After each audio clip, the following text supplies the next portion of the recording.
Okay, I'm recording it, so it's there. They can view that in the YouTube. Okay, so we are doing biomolecules. Okay, we'll start with biomolecules. If you want, you can I will tell you what you have to write it down. You can write it down from the copy it from the board. Okay, first you listen. Now, you know that you have living beings and non-living beings. What is the most characteristic difference between a non-living being and a living being?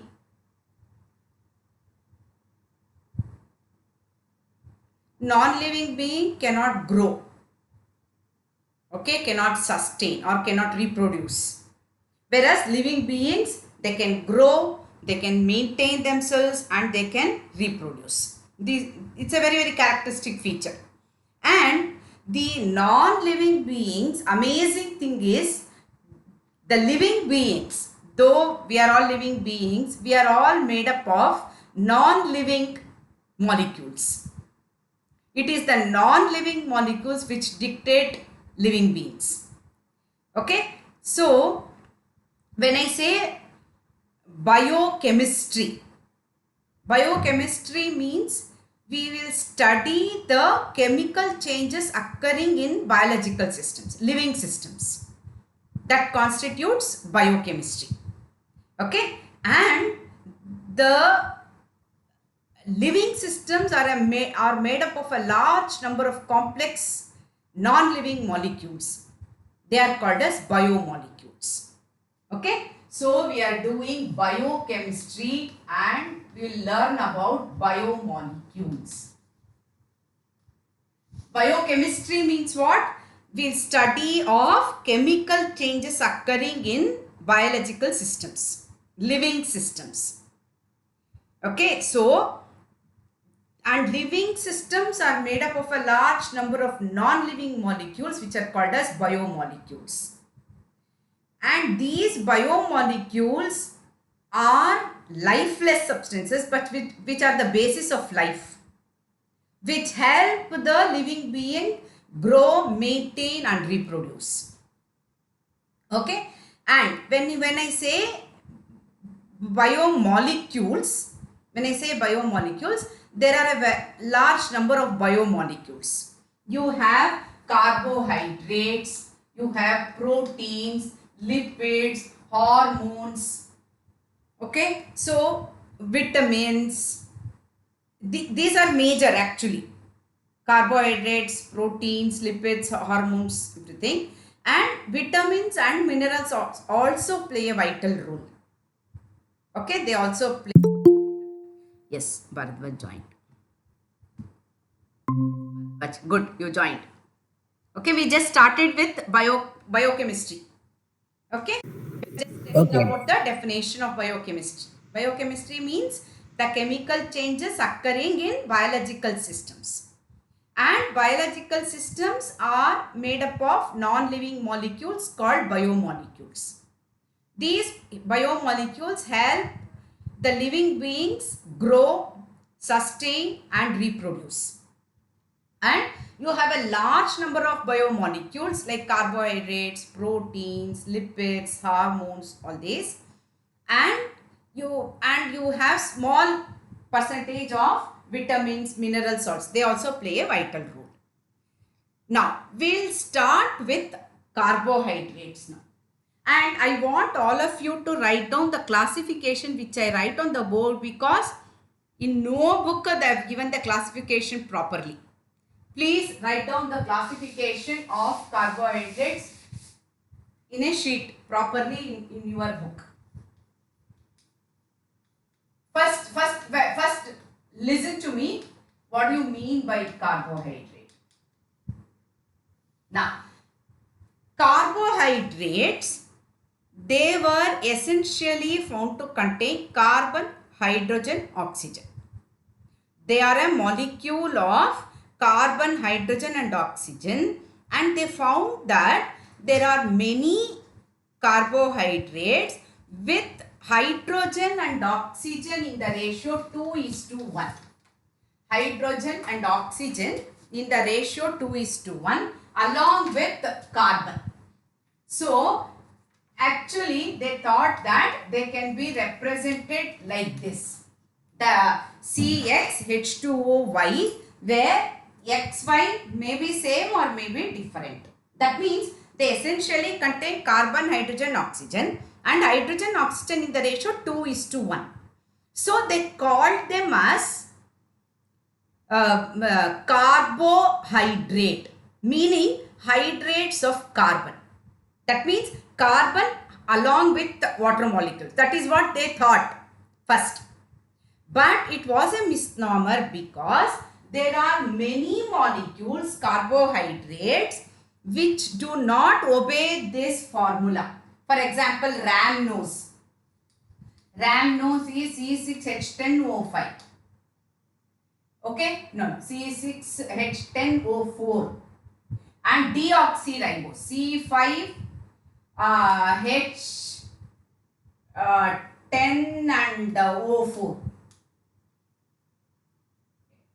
Rhamnose is CO5. O5 only. It is not O6. H2 12 and O5. One oxygen less. Whereas here also deoxyribose also C5H10O4. Both are carbohydrates. Rhamnose and deoxyribose. But they do not obey the formula. CxH2OY formula. And also there are some organic molecules which obey this formula, which you can write it as this formula, but they are not carbohydrates. For example, formaldehyde. Formaldehyde, I can write it like this. Acetic acid, I can write it like this. CH3COOH. So, though formaldehyde, acetic acid, they can be written as a hydrate of carbon, but they are not carbohydrates. They do not have the properties of carbohydrates. And third important point is that carbon is not found to form hydrates at all. Carbon doesn't form hydrates at all. Okay. So there are some compounds which there are some carbohydrates which do not conform to the general formula, and there are some other compounds which can be represented as like this, the form of the general formula, but which are not carbohydrates. And third, carbon is not found to form hydrates at all. You cannot have a hydrate of carbon. So these three properties changed the definition of carbohydrates. So carbohydrates are not essentially hydrates of carbon. So what are they then? So later, after deducing the structure of glucose, by a scientist by name Bayer, they found that carbohydrate essentially contain an aldehyde group or a ketone group. Okay. So they contain essentially an aldehyde group or a ketone group, and they contain a number of OH groups. A number of OH groups. So carbohydrates, they contain aldehyde group or a ketone. One of them is compulsory. They contain an aldehyde group or a ketone group, and they contain many OH groups, many hydroxyl groups. And essentially carbon in carbohydrates, most of the carbon atoms are, because they are linked to different groups on all the four sides, they are optically active. They are optically active. So carbohydrates are defined as polyhydroxy aldehydes or ketones. Okay. Carbohydrates are optically active compounds which are polyhydroxy aldehydes or ketones. And later, as they found out more and more carbohydrates, they found that though carbohydrates directly need not contain this, but carbohydrates on hydrolysis definitely they will give you this. That means in some carbohydrates, these two are involved in a linkage so that when you hydrolyze them, they break down giving you aldehyde or a ketonic group. So, complete definition of a carbohydrate is carbohydrates are optically active compounds which are polyhydroxy, aldehydes or ketones or compounds which yield them on hydrolysis. Do you understand this? I repeat, carbohydrates are optically active compounds which are polyhydroxy, aldehydes or ketones or compounds which yield these on hydrolysis. Okay, that is the definition of a carbohydrate. Now, carbohydrate,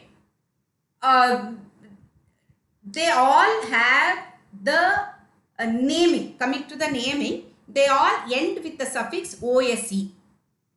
Okay, so they all end with the suffix OSE. That means if you see a OSE ending suffix, it's a carbohydrate.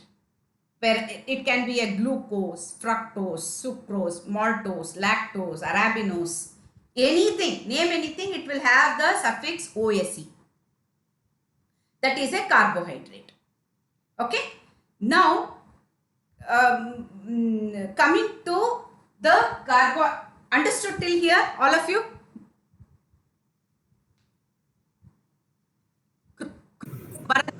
Yes, aunty. Yes. Okay. Yes, auntie. Now what I will do is, I will give you the classification of carbohydrates. Okay. First we learn the classification, then the structure, then the biological importance. We will study that. Now, this carbohydrate classification, please write down. No book has given this properly. Textbook though definitely doesn't have. Okay. Now, carbohydrates mainly are classified into two types. What are the two types? Sugars and non-sugars. Sugars and for everything you should give the example. What do you mean by a sugar? Sugar means three properties. Crystalline, they are crystalline solids. They are sweet to taste, soluble in water.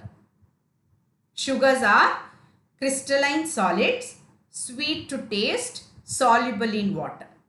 Non-sugars are amorphous, insoluble in water and tasteless.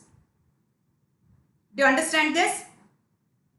Non-sugars are amorphous, they are insoluble in water and they are tasteless. Sugars are crystalline, soluble in water, sweet to taste. So, example, you can give glucose, fructose, maltose, lactose, anything you can give. Okay. And remember one more thing. These sugars can be represented by the first three letters. Okay, first three letters. G, for example, glucose, GLU you can write like that. Okay, even for amino acids, first three letters if you write, it represents that amino acid. And this one also like that, carbohydrate also like that. Okay. And non-sugars, example, starch, cellulose, glycogen, peptidoglycan, all these, collagen, all these. They are all non-sugars. Okay. Now, sugars are again classified as two types. Okay. One, monosaccharides. Saccharine means sugar. So, they are called as saccharines. Monosaccharides and oligosaccharides. Monosaccharides and oligosaccharides. Now, what is the difference between the two? Monosaccharides are the ones which cannot be further hydrolyzed. Monosaccharides cannot be further hydrolyzed. Okay, they are the simplest carbohydrates which cannot be further hydrolyzed, and they contain carbon atoms from 3 to 7. They contain carbon atoms from 3 to 7.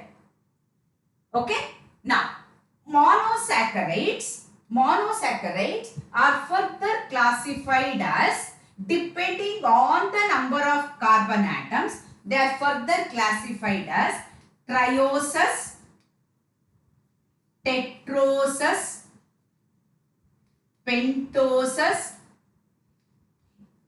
hexoses, heptoses. I repeat, monosaccharides can contain carbon atoms 3 to 7. So, based on the number of carbon atoms, they are further classified as trioses, tetroses, pentoses, hexoses and heptoses. I'll give you the example for everything. Trioses means glyceraldehyde. Tetroses, arabinose. And sorry, erythrose. Pentoses, ribose you can give. Hexoses, glucose. And this is L-mano-D-glyceroheptose. Okay? I'll give you the example. D-L-mano-D-glyceroheptose. Okay? So, you can have from 3 to 7. You can have glyceraldehyde, erythrose, ribose, glucose, L-mannose, D-glyceroheptulose, based on the number of carbon atoms. This is based on number of carbon atoms. Now, oh sorry, I forgot one more thing. Wait.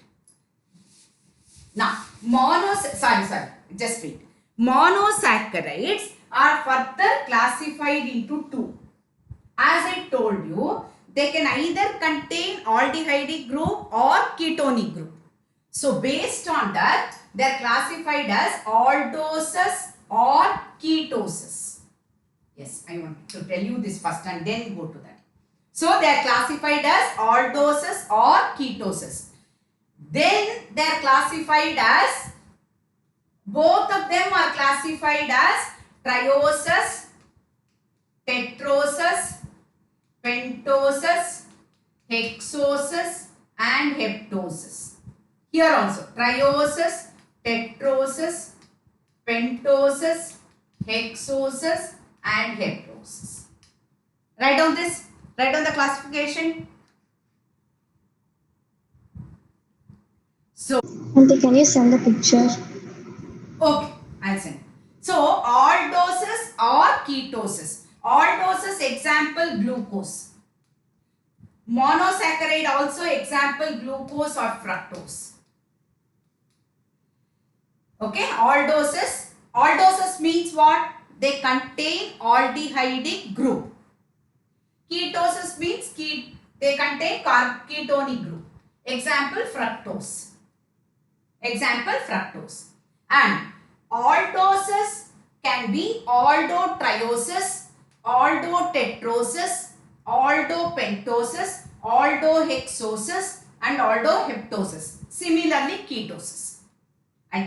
Now, aldotriose is glyceraldehyde, aldotetrose is erythrose, aldopentose is ribose or arabinose, aldohexose is glucose or galactose, mannose, so many are there. And aldoheptosis is D-glycero-L-mano-heptose. Okay, that is. Ketosis also can be like that. Ketotriosis, that is dihydroxyacetone, CH2OH, CO, CH2OH. Dihydroxyacetone. And ketotetrosis, erythrulose. Erythrulose. Erythrose is aldotetrose. Erythrulose is ketotetrose. Ketopentose is deoxyribose.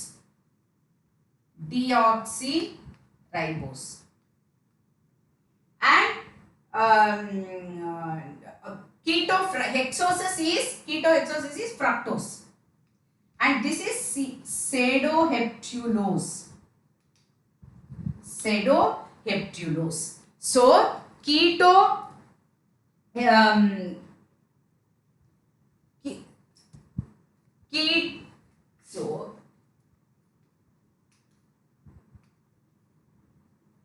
see, ribose is aldopentose, ribulose is ketopentose, erythrose is aldotetrose, erythrulose is ketotetrose, xylose is aldopentose, xylulose is ketopentose. That is, you have to add one Lu. If you add one Lu, you will get the ketosis.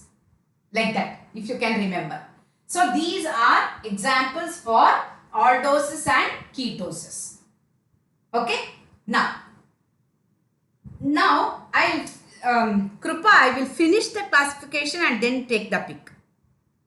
Yes, auntie, no If problem. you are not able to see the board, Auntie, it's a bit hard to read. it's hard. I'm writing based on your dictation only, auntie. Oh, okay. Then I will send you the pick. I'll send you. Bharadwaj, Rishi, you are also finding it difficult to read? Yes, auntie, it's not very clear. It's not very clear. Yes, ma'am. Okay. But you are able to listen to me, no? That's Yes. we can listen it. Audio is clear. Okay. Thank you. Now, all oligosaccharides. Oligo means few. Oligo means few. So, oligosaccharides are the one which on hydrolysis will yield few monosaccharide units. They can be hydrolyzed using an acid under pressure. If you do it, you can hydrolyze them. And how many monosaccharides they can give? They can give from 2 to 9. 2 to 9 they can give. Okay. Based on the number of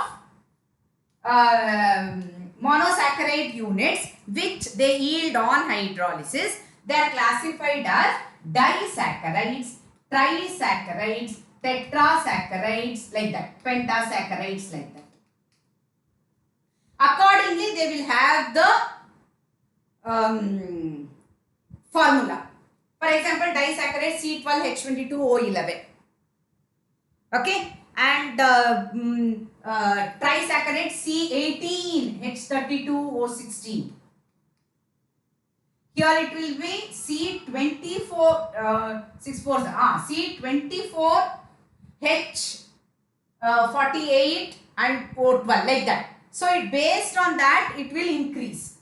Okay, disaccharide means they will give 2 monosaccharide units on hydrolysis. Example is what? Sucrose. Sucrose will give you on hydrolysis, it will give you 1 glucose, 1 fructose. Whereas maltose will give you 2 glucose. Whereas lactose will give you 1 glucose, 1 galactose. Like that. You change the monosaccharide units, you get different disaccharides. Okay, how they are linked, we are going to discuss it. They are linked through oxygen, that is called as glycosidic linkage. Glycosidic linkage. 2 monosaccharide units are linked to each other by what is known as a glycosidic linkage. Okay, now that is disaccharide. Trisaccharide is example. Trisaccharide means what? Trisaccharide means on hydrolysis they will give you 3 monosaccharide units. So example is raffinose. This is all 1 mark question. Raffinose. C18H32O16. Raffinose on hydrolysis will give you 1 glucose, 1 fructose, 1 galactose. Okay, raffinose will give you 1 glucose, 1 fructose, 1 galactose. Okay, that is a trisaccharide. Tetrasaccharide means C24 H42O21. So they will, on hydrolysis, it will give you 4 monosaccharide. Example, stachyros. Stachyros on hydrolysis will give you 2 glucose and 2 galactose. Okay, it will give you 2 glucose and 2 molecules of galactose. That is stachyros. That is a tetrasaccharide. So, based on the number of monosaccharide units which they yield on hydrolysis, the oligosaccharides are classified as di, tri, tetra, penta, like that. If you remember till tetra, that's enough. Okay, you don't have to learn all that. Now, another important property of sugar. I'll finish the classification and then send you the pic. Another important property of a sugar is that there is this is why sugar, carbohydrates you have to learn at the end. See, to learn carbohydrate, you have to know what is an aldehyde and a ketone. To learn proteins, you should know what is an amine group, what are the properties, and what is an acid. Amino acid, you should know both amines and acids.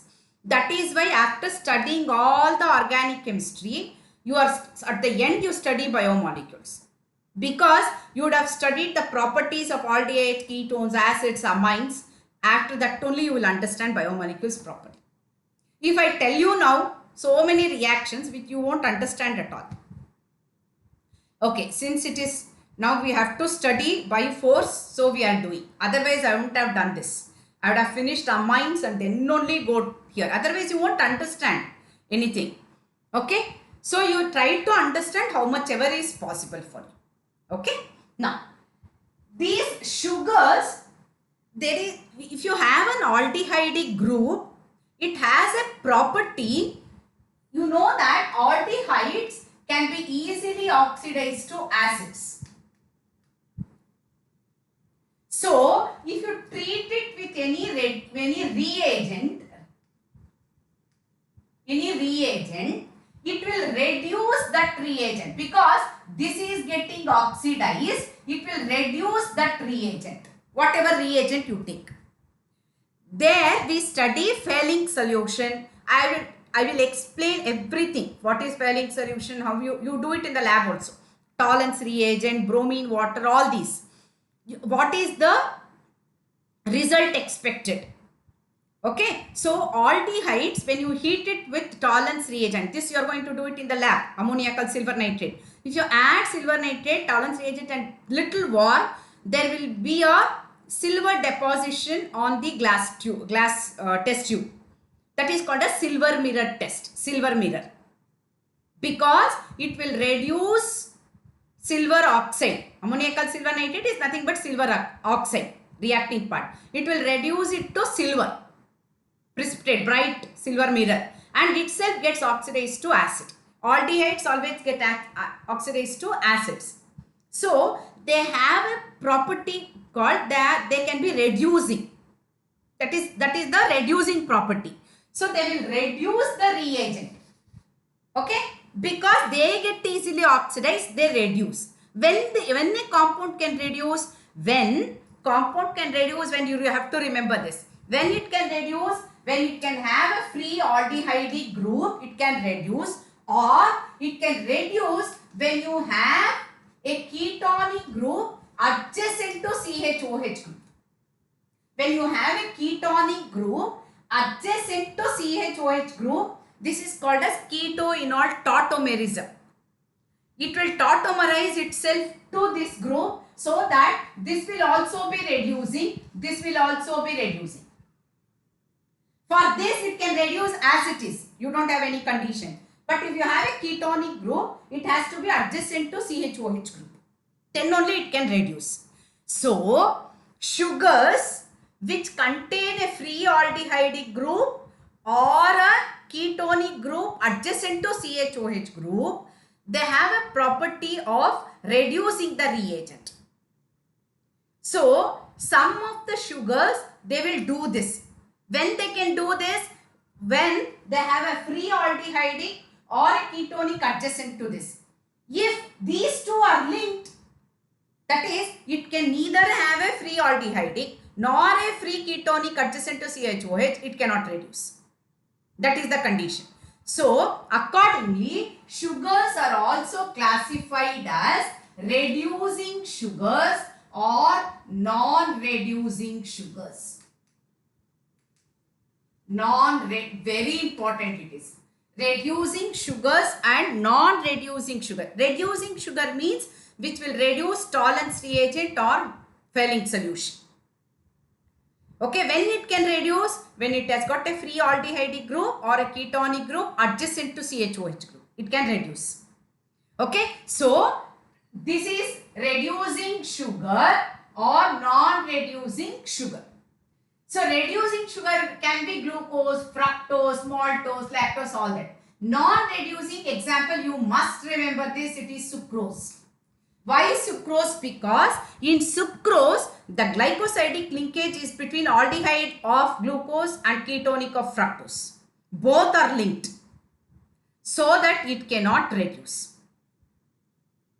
Okay, so you must remember this. Reducing sugars are those which can reduce tolerance reagent, that is, which have got a free aldehydic group or a ketonic group adjacent to CHOH. Okay, in non-reducing, both are linked. It is neither having free CHO nor having free CO. At least one of them is free also, it will reduce. In sucrose, both are involved in linkage. So it is not reducing. Okay, and you are going to do this in the lab. You will do the first test is for carbohydrate. To know whether it is a carbohydrate, one test is there which is called as Molish test. You must remember this, Molish test. For this, we add alpha-naphthol, alcoholic alpha-naphthol and carbohydrate aqueous solution. Add concentrated sulfuric acid, you will get a violet ring at the junction of two layers. For dye test, it is beta-naphthol in NaOH, alkaline beta-naphthol. For Molish test, this is alcoholic alpha-naphthol. You have to remember this. If it get a violet ring, that means it's a carbohydrate. Then you try it with tolerance reagent. If you get silver mirror, it's a reducing sugar. Like that, you are going to reduce. And we have one test for polysaccharides also, not sugars also. Okay. So, what I was saying about the reducing and non-reducing sugars. Not reducing, understood. That part is understood. All of you understood this part? Yes, aunty. Okay. Now, if coming to non-sugars, what did I tell you? They are amorphous, tasteless, insoluble in water. Example, starch, cellulose, glycogen. Okay, all these are examples for non-sugars. Non-sugars are normally polysaccharides. Poly means many. They are polymers of monomers that is, they are polymers of monosaccharides. They are polymers of monosaccharide units. So, they are further classified as two. One, structural polysaccharide and storage polysaccharide. Structural polysaccharide means they are present in the cell walls of plants and animals, like cellulose in animals, okay, collagen in plants, and peptidoglycan in bacteria. What are these? They are all polysaccharides. They are all polysaccharides, and cellulose is the polysaccharide present in cell wall of plants. Cellulose, structural polysaccharide, cellulose in plants, collagen in animals, peptidoglycan in bacteria. This is the structural polysaccharide. It's a polysaccharide present in the cell wall. It forms the cell wall. It's a carbohydrate. Okay. Storage polysaccharide means they store the energy. In plants it is starch and in animals it is glycogen. You might have heard, no? Insulin. Insulin will convert glycogen back to glucose. If there is shortage of insulin, what will happen? Glucose will remain in the blood. Sorry, ulta I said. So insulin will convert glucose to glycogen. If there is shortage of insulin, that is the condition called diabetes, wherein glucose, excess glucose will stay as it is in the blood. Okay, actually glucose is excess glucose in normal human beings. If you are not diabetic, excess glucose is stored as glycogen in liver. Whenever you need energy, glycogen breaks to give glycogen. Okay, and you will get back. Glycogen will give you glucose and glucose will burn to give the energy. Okay, actually carbohydrates, though they are present in both plants and animals, major source is plants only. Because in plants it is obtained by a process called photosynthesis. Carbon dioxide and water, they combine to form carbohydrate and oxygen, plus releasing energy. Okay, that ATP, adenosine triphosphate, adenosine diphosphate, they are also biomolecules. They store energy in the form of ATPs and ADPs. Okay, if you are biology students, you will know all that very well actually. I don't have to tell you all that. So polysaccharides are further classified as structural polysaccharide and storage polysaccharide. Structural polysaccharide, they are present in the cell walls. In plants, it is cellulose. In animals, collagen. In bacteria, peptidoglycan. Storage polysaccharide means they are the polysaccharide used to store excess monosaccharide in that form. Example, in plants it is starch and in animals it is glycogen. Okay, so this is about the, actually you can go in still in detail, but this is more than enough for you. I don't know whether in schools they will tell you all these.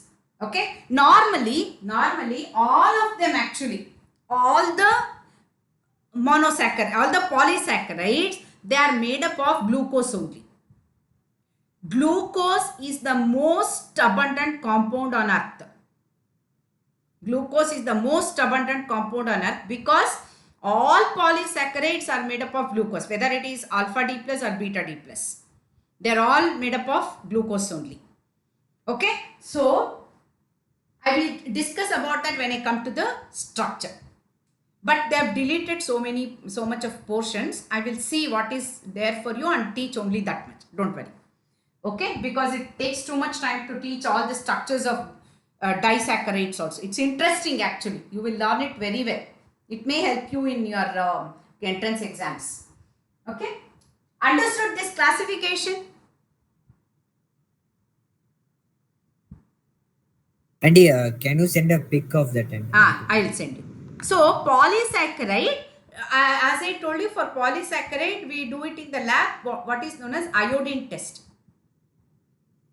We take for starch, if you put iodine it will give you blue color. It gives a blue colored complex. That is a test for polysaccharide, iodine test. That is why whenever we use iodine, we use starch indicator. Starch indicator is used because it forms blue. I have told you this actually. In titrations, we use starch indicator. Even in ozone, quantitative analysis is ozone, where you get iodine and you titrate against hypo and you get use starch indicator, blue to colorless. I explained this actually. So for polysaccharide, you do iodine test. For carbohydrates, it is Molish test. Molish test to aqueous solution of the carbohydrate and alcoholic alpha naphtha and concentrated sulfuric acid along the sides of the test tube, you will get a violet ring. And for reducing sugars, either you can do tolerance reagent or Fehling solution. Both are okay. Both, they will do both in the lab actually. Okay, you get a blue precipitate in Fehling's and silver mirror in tolerance. And for polysaccharide, we do give starch. And you add iodine, it becomes blue. That is the test. You have to remember these tests also. Okay, this is about the classification of carbohydrates. Now, I will send you the pic. I finished the classification. I'll send you the link.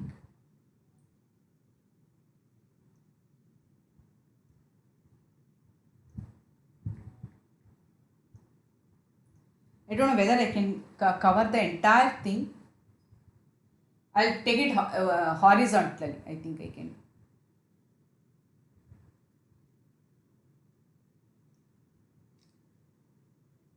Or I will do one thing. I will write it neatly in a sheet of paper and send you. Will that be okay? Andy, what did you tell Auntie? Huh? What did you tell Auntie? I did not hear. No, I'm saying I could take it horizontally. Vertically, I could not take the pic because I had completely written. If it is not clear, I'm saying I will write it in a sheet of paper and I'll send you that, I'm saying. Okay? Yes, Auntie. Yes, Auntie. Now, what you have to do is, I'll send you the notes. If you can write it on your own also, it is fine. Auntie, you're telling the classification only, Auntie. Classification, yes. Auntie, it is clear, Auntie. The photo is clear. It is clear, huh? Otherwise, you write it in your notebook neatly. Neatly you write it. Okay? Okay, Auntie. Okay. Now shall I erase? We will proceed? Yes, Auntie. Whenever you feel it is little too much, you tell me, I will stop. Because it is too much, like you are not writing, no, just listening. If you are writing, you will like get a little break. Otherwise, you are continuously listening, it may be little more for you. You tell me whenever you feel like that, I will stop. Okay? Now we will start with the famous compound, that is glucose. Our glucose. As I told you, all polysaccharides are made up of glucose. Okay? So, glucose is the most abundant compound on earth. Okay? Now, glucose, remember, listen to me carefully. Glucose, it is present in most of the fruits. It is on a large scale, large amount, it is present in ripe grapes. So it is called as grape sugar.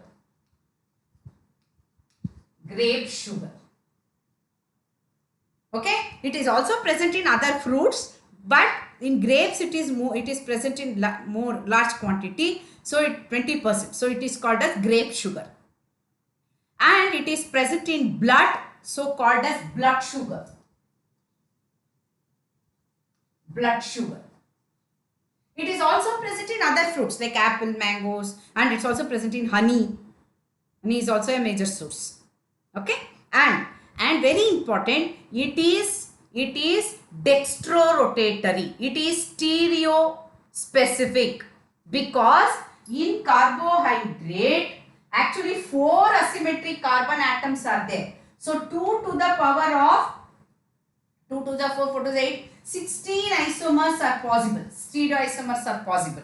Actually, one more can also become. Actually, 32 isomers are possible, glucose. Out of which our body can accept only 1.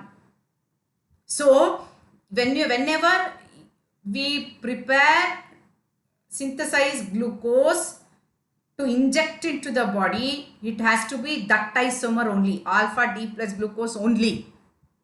All the configuration, conformation, everything has to be fixed. Our body cannot accept any other isomer. Okay, so I will tell you what do I mean by that. So we have studied about optical isomerism, wherein we said that if the compound rotates the plane polarized light to right, it is called dextrorotatory. To left, it is levorotatory. So glucose turns to right, it is dextrose. Whereas fructose turns to left, it is levulose. You might have seen the bottle drips they inject. for energy, and if in the hospital, it will be written dextrose. Dextrose. That means it is glucose. So it is also called dextrose because glucose is dextrorotatory. It will turn the plane polarized light to right. Understood? Auntie, what will happen if you turn it to right, Auntie? Pardon? What will happen if you turn it to right, Auntie? I do not understand. That means, see, some compounds have the property of turning the plane polarized light to right or left. I have discussed that in organic chemistry. Correct? Yes, Auntie. So, if the glucose molecule, if you put it in the polarimeter, it will turn the plane polarized light to right. It will rotate it to right. That is why it is called as dextrose. Okay. Dextrose will rotate it to left. If you see the polarimeter and see the angle of rotation, you will understand this. I don't think you do that in 12th and all. Higher classes you will have that. It is called levulose. Okay. So that is why glucose is also called as dextrose. Okay. Now coming to now we will learn how the structure was elucidated. How the structure was determined. It's a very lengthy process. How I determine the structure. Previously, now we have all the spectroscopy, NMR, so many spectroscopy as there. Proton NMR, electron NMR. First it started with UV, IR, NMR. Now you have got mass spectrometer, all that. The diffraction, X-ray diffraction, everything. It's easier to determine now. But earlier it was not easy. What they will do? They will conduct every test they will conduct to prove the presence of every group where it is present, how many present, qualitatively, quantitatively they will do that, and they will elucidate the structure from molecular formula, molecular mass. They split the molecule, if it's a bigger molecule, in which reagent it reacts, so to prove that it contains this group, then react with another reagent, prove the presence of another group, like that. It will go on. It's a very, very lengthy process. Now it is not so. Now you just take a compound, keep it, you will get the graph. That particular nanometer, that particular, it will absorb that light, that particular group, it's done. Now it's very easy. Okay, but earlier days, it was very difficult to determine the structures. That too, especially biomolecules. Especially these steroids, progesterone, estrogen, testosterone, they are very, very big molecules. Vitamins, some vitamins are very big. Okay, Woodward, he was a very great organic chemist. He will say, how is your work going on? He will say, I am working on the northeast part of the molecule. That means vitamin molecules are so big that you have to work on each part of the molecule. It will have so many benzene ring, fuse rings, like that. So it's difficult to determine the molecule, and what we have to do to prove the structure, we have to synthesize back. That is retrosynthesis, that is called. That is, from a known molecule, go back and synthesize glucose again. Like for example, from glyceraldehyde. Glyceraldehyde, I keep on adding one carbon, get 6 carbons, then I prove the structure of glucose. Like that. First you elucidate the structure, write the structure, prove it back, synthesize it back, then that whole process was there to elucidate the structure. Now it is very easy. But to know how difficult it is, you have given a small fraction. Okay, 1/1,000,000th of a fraction of the reactions in glucose. How it is done. These terpenoids, alkaloids, we used to study that.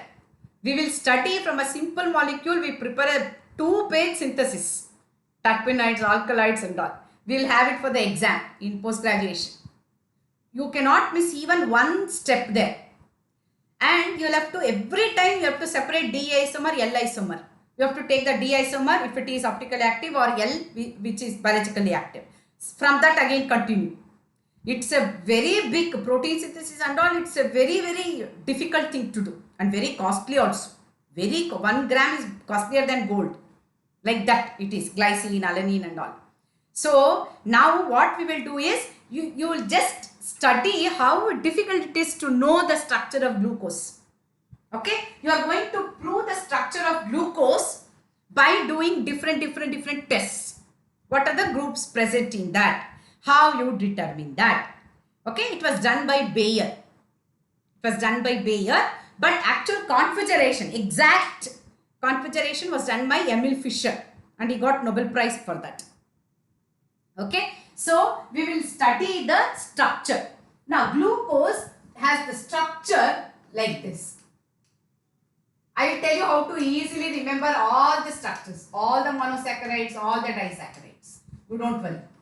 I'll teach you this. Okay, so glucose has this structure, that is, it has an aldehyde group at one end and it has a primary alcoholic group. Primary means with one carbon atom. These are all, if I don't write anything, it is H. No, don't think that carbon is trivalent here. It is all H here. I don't write H because it will be confusing for you. But in the exam, you will have to write that H.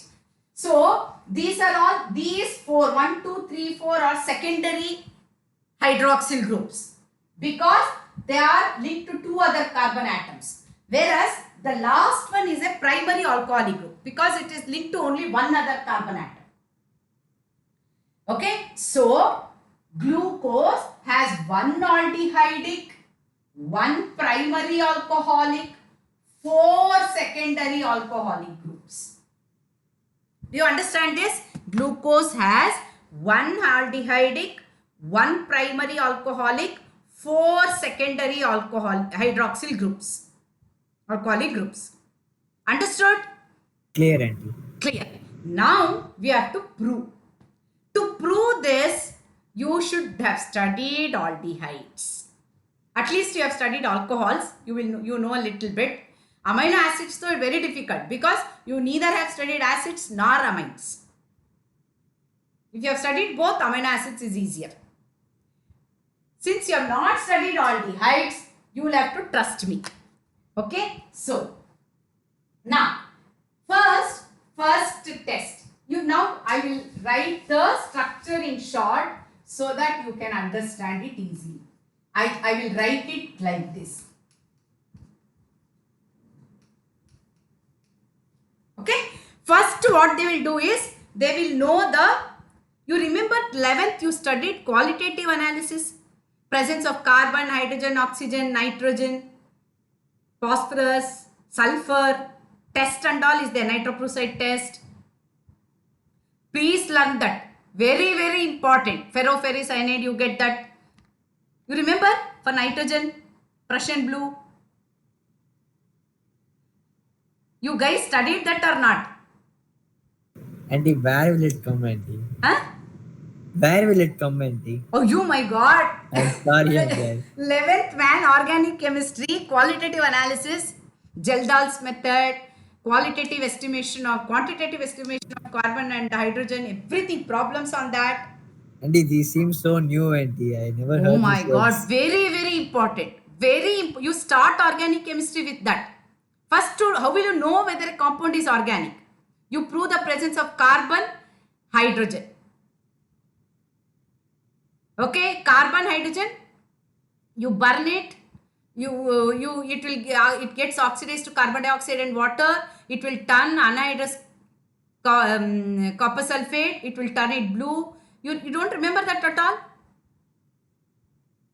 Carbon gets oxidized to carbon dioxide. You put copper oxide and oxidize it. Any organic compound, put copper oxide and oxidize it. You will get carbon dioxide and water. Carbon dioxide, you pass it through lime water. If it turns milky, carbon is present. If it turns copper sulfate blue, copper sulfate, you know that anhydrous is colorless. If it becomes moisturized, it becomes blue, crystalline and blue. So if it becomes blue, water is there. So to prove the presence of carbon and hydrogen. Oxygen is never proved. It is always taken as the difference between the two. That's all. Carbon, hydrogen, oxygen. Nitrogen, we are going to do it in the lab. Sodium fusion test, learn it thoroughly. Sulfur, we do it in the lab. Phosphorus, halogens, bromine, iodine, chlorine, bromine, iodine, silver nitrate test. Learn all that. Quantitatively also we do. So, whenever you get any extract, any naturally occurring compound, first we determine whether it is an organic compound or an inorganic compound by proving the presence of carbon, hydrogen, oxygen. Then once you know that it is an organic compound, then you will determine the molecular mass. Quantitative analysis, percentage, how much carbon, how much hydrogen, how much oxygen. So by that you will know the empirical formula. From the empirical formula, by dividing by the molecular mass, you will know the molecular formula. The whole thing you study in 11th standard. Till the molecular formula you study in 11th. If you have not followed anything, that YouTube reaction, that potassium hydroxide, anhydrous gas, I'll explain that one day. Quantitative estimation and qualitative analysis. It's very interesting actually. So, till molecular formula you have studied in 11th. I will not go into the detail now. Okay, go take a textbook and read it, how it is done. Now, glucose molecular formula was determined. What is the molecular formula? C6H12O6. This is the molecular formula. Till here, 11th standard portion. Now, from here, it is 12th standard.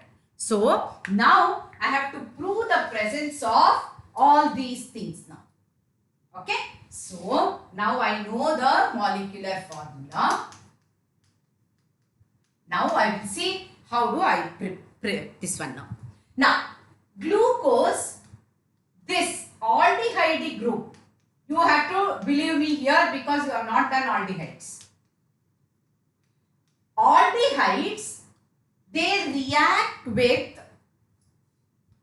what is known as hydrogen cyanide. They react with hydrogen cyanide and it will open up like this. It will undergo addition. This is an addition reaction. Addition reaction. This is called as cyanohydrin. It contains both cyanide group and hydroxyl group, hence called cyanohydrin. It will react with hydroxylamide and it will undergo condensation reaction, forming an oxime. I will teach you all this in aldehydes. Don't worry.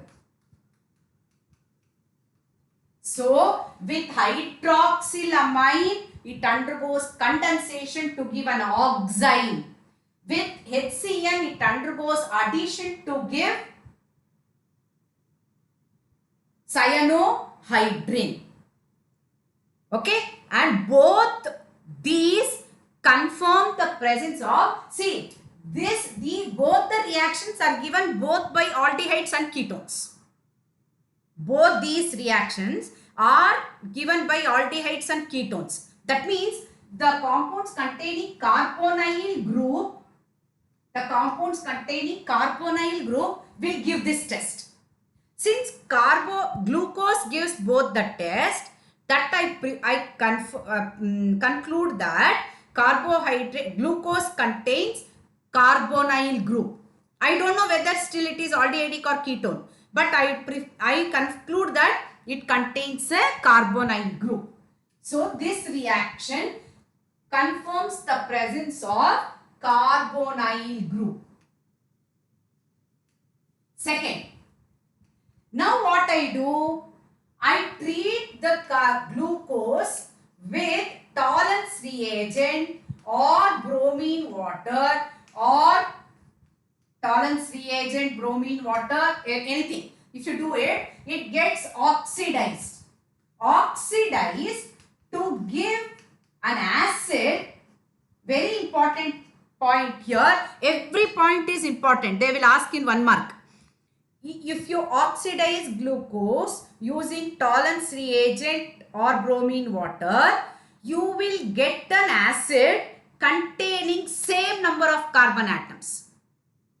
Same number of carbon atoms. This means that, what does that mean? It means that it is an aldehyde group. Why? Because if it is a ketonic group, I will teach you in ketone. This is the difference between aldehydes and ketones. Aldehydes will answer Tollens reagent fairing solution, whereas ketones will not answer. All other reactions are common. Difference between an aldehyde and a ketone is aldehydes will reduce Tollens reagent, whereas ketones will not reduce. What will happen if you oxidize a ketone? They will break down into two acids. I'll teach you that. Two acids containing shorter number of carbon chains, containing less number of carbon atoms. If they contain same number of carbon atoms, it should be an aldehyde. Because aldehyde, because it is aldehyde, I'll tell you, it is an aldehyde, and aldehyde is monovalent. Monovalent means only one bond is there. If one bond is there, it has to be at the end of the chain. It has to be at the end of the chain. Since it is at the end of the chain, it gets easily oxidized to acid. It doesn't affect the rest of the molecule. So, first we proved the presence of a carbonyl group. Second, we proved the presence of aldehyde group. Since aldehyde is a monovalent, it is monovalent, I say that it is at one end of the chain. So I have proved the presence of this. Okay. Third reaction. Okay. I don't have that big board to write all the reactions together, so I will write it like this. I'll erase it. Now, third reaction is if you treat it with acetyl chloride. If you treat it with acetic anhydride or acetyl chloride, this you have studied. You know that OH group in alcohols and phenols you have studied that they will undergo acetylation to give you acetates. Esters, acetates. So, if you treat an aldehyde group, glucose molecule with an acetic anhydride, you are going to get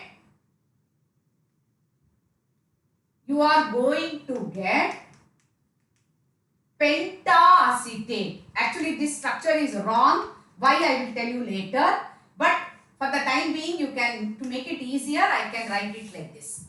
You are going to get 5 molecules it is consuming. 5 molecules of acetic anhydride, and it is giving you pentaacetate.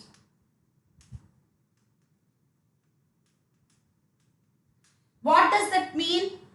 Each hydroxyl group is getting acetylated to give you pentaacetate, means there are 5 hydroxyl groups in glucose. Since it gives pentaacetate, it proves the presence of 5 hydroxyl groups. Very important point.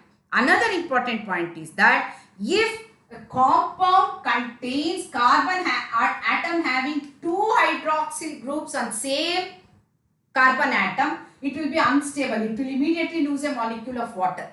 Since glucose is stable, I prove that all the hydroxyl groups are on different carbon atoms. Do you understand this?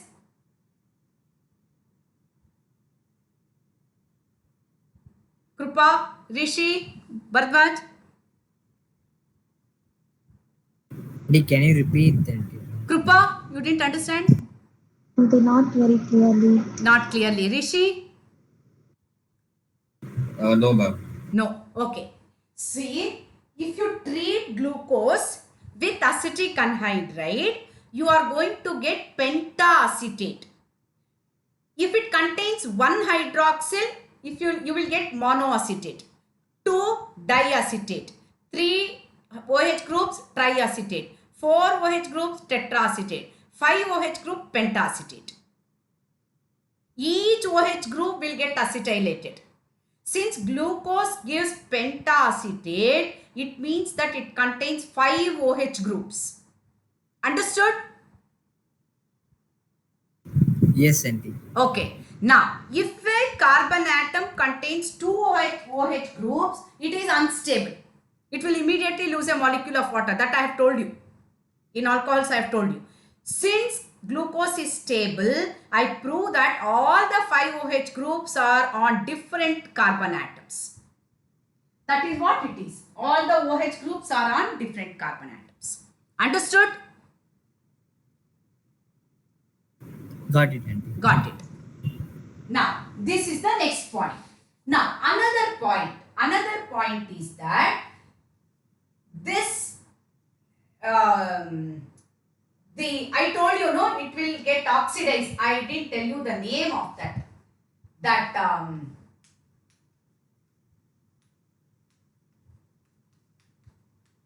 When you treat it with Tollens reagent, it gets oxidized. When you treat it with Tollens reagent, it gets oxidized.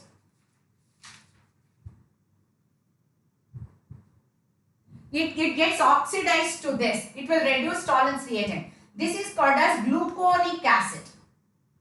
It is called gluconic acid. This structure I wrote actually. I didn't tell you the name. So, next test is that, I repeat everything, don't worry. Glucose, you take glucose and you take gluconic acid.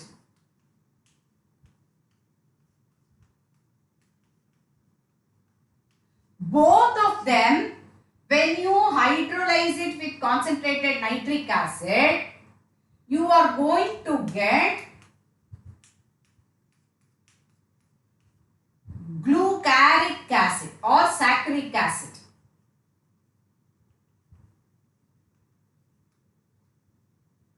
When you hydrolyze this, you are going to get saccharic acid containing the same number of carbon atoms. Containing the same number of carbon atoms. Okay, so if you take glucose and if you take gluconic acid, if you oxidize them, both of them gets oxidized to glucaric acid, that is saccharic acid. Old name is glucaric acid. That means that one of the hydroxyl group is a primary alcoholic group. If all of them was secondary, it would have broken into pieces if you oxidize it with concentrated nitric acid. Okay, since both of them are giving the same acid containing the same number of carbon atoms, one of the OH groups, it is a primary alcoholic group, and primary alcoholic group means it is also monovalent, single bond. That means it is also at another end of the chain. So, glucose contains primary alcoholic group and it is at the end of the chain. If it is secondary, it has to be at the middle. It cannot be at the center. Because secondary means what? It should have both carbon atoms at both sides. Okay. Primary means only one side carbon. So, it should be at the other end of the chain. So, I proved the presence of CHO. I proved the presence, first carbonyl. Then I proved the presence of CHO. Proved the presence of pentaacetate 5OH. Then now proved the presence of primary alcoholic group. Then last one, I reduce it. This is very important. I reduce it using hydrogen iodide on red phosphorus. It gives N-hexane. That is, it will give you hexane, normal hexane, without any branches, normal hexane, straight chain compound containing 6. That means to say that in the book, this is given as the first reaction. That's also fine. Order is fine. That means all the carbon atoms are in a single straight chain. That is what it means. Okay, on reduction, glucose gives, these are not the only tests done. There are so many tests done to prove the presence, that configuration, everything. For you, they have made it very simple. Only 5 they have given. You learn only that much. That's enough. So when you reduce glucose using hydrogen iodide on red phosphorus, it gives you N-hexane. That means all the 6 carbon atoms are in a straight chain. That is what it means. Now, based on all the information given, that is, it has a carbonyl and it's an aldehyde. It has to be at one end. It has got one primary alcoholic, so it should be other end.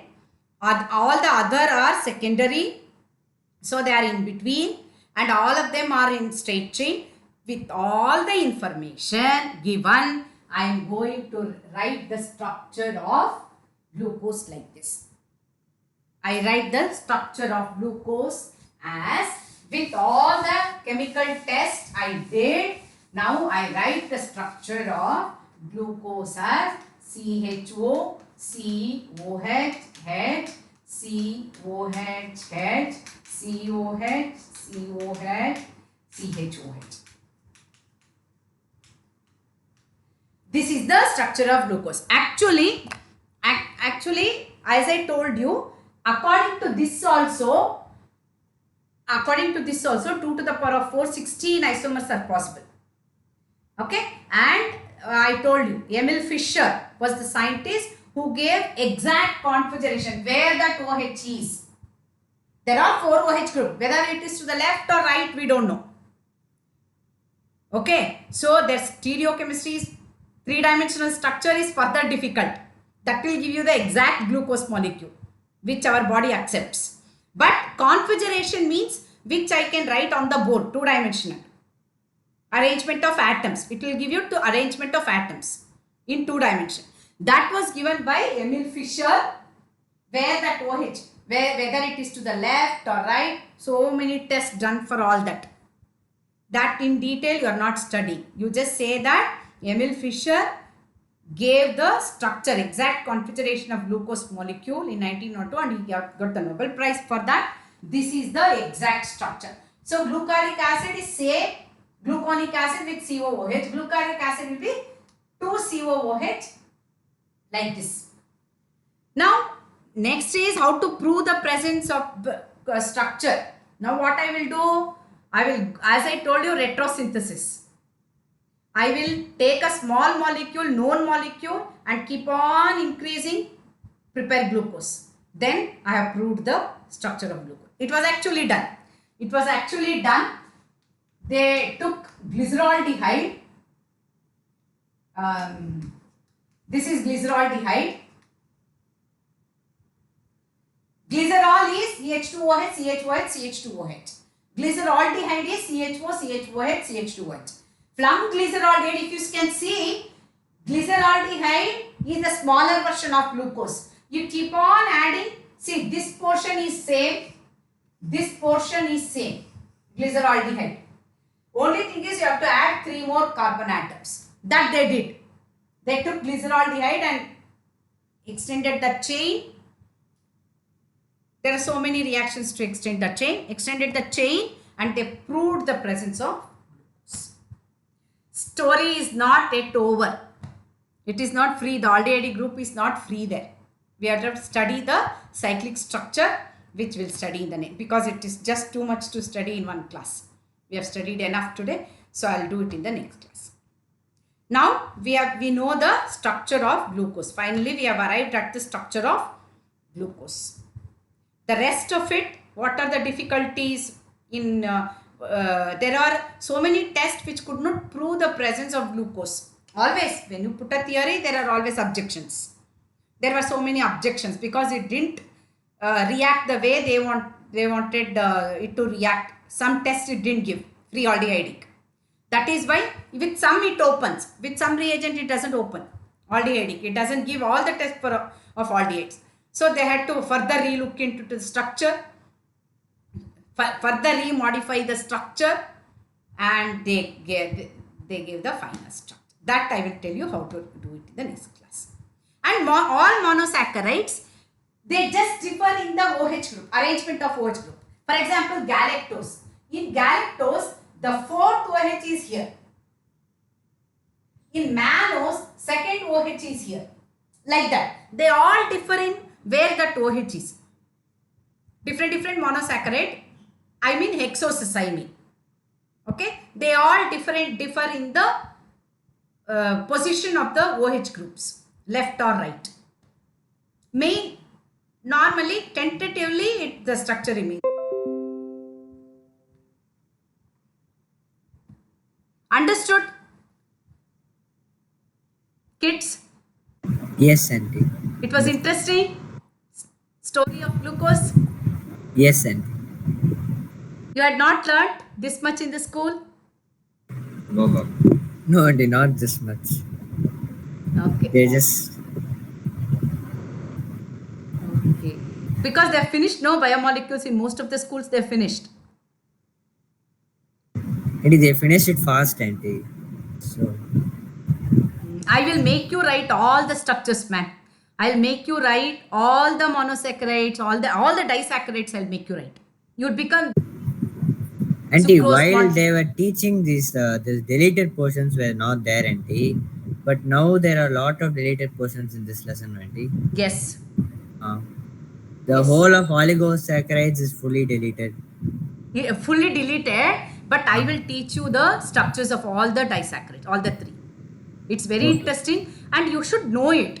Not from the exam point of view, but definitely it is there for your higher studies like CET or IIT or NEET, whatever you take. Definitely it is there. Okay, I will teach you all those. You will enjoy writing those structures. It's a matter of 10 minutes, 10-15 minutes you can learn. Okay? But it was interesting, no? Structure of glucose. Yes, and it was. Yes, ma'am. Okay. I will send you the notes. Writing part you can do, or I can read it from the textbook, whatever it is. But learn it thoroughly. Enjoy it. Whatever you learn, you absorb it nicely and learn. That's very important. Okay? I will upload this in YouTube. Then I will see what can be done because my storage is getting filled very fast. Okay? I will continue in the next class. Too much for a day. Bye, kids. Bye. Thank you.